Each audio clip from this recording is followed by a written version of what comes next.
on becoming the first species to go extinct from politeness.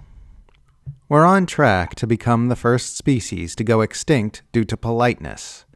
Gonna follow the dinosaurs out the door because it was too uncomfortable and confrontational to tell a few billionaires and empire managers to fuck off.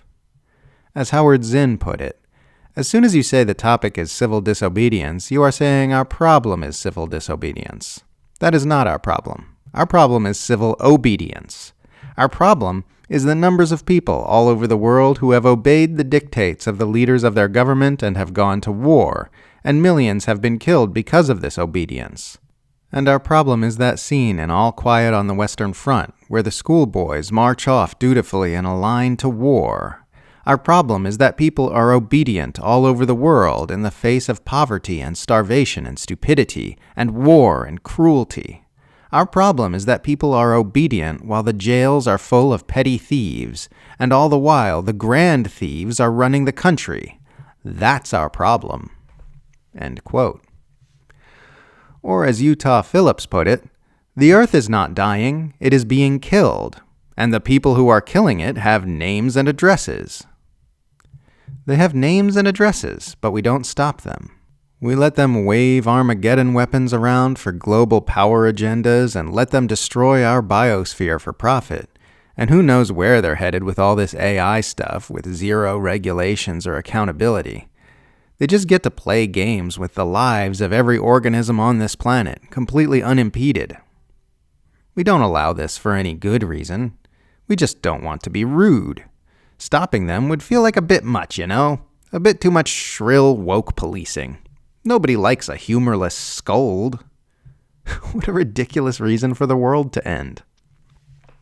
I like to think about the Fermi paradox sometimes, the apparent contradiction between the fact that we can't detect any signs of extraterrestrial life in our galaxy and the fact that the Drake equation suggests that we should be seeing some due to the sheer number of stars in the Milky Way.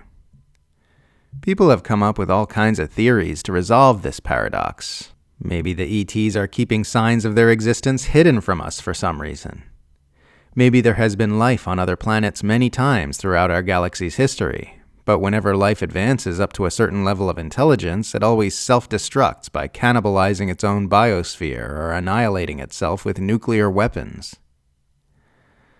One theory I like to contemplate is the possibility that there is life on other planets, and those life forms will one day evolve high levels of intelligence, but we're not seeing any signs of extraterrestrial technology because humans are the first life forms to arrive at this stage.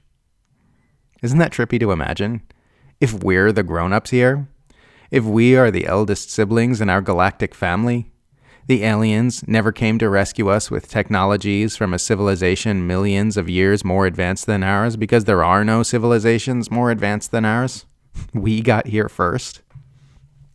Imagine how silly it would be if we went extinct due to politeness, and then other civilizations came here millions of years later and found out that's what happened to their galaxy's firstborn intelligent life.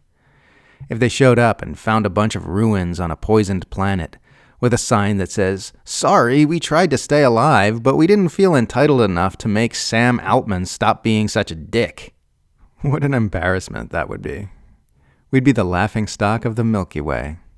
Whole insults would be made out of us. "Someone needs to put a stop to this nonsense, but I don't want to make a scene. Quit being such a little homo sapien." What a dopey legacy for a species to leave behind. Let's turn things around before it comes to that, shall we?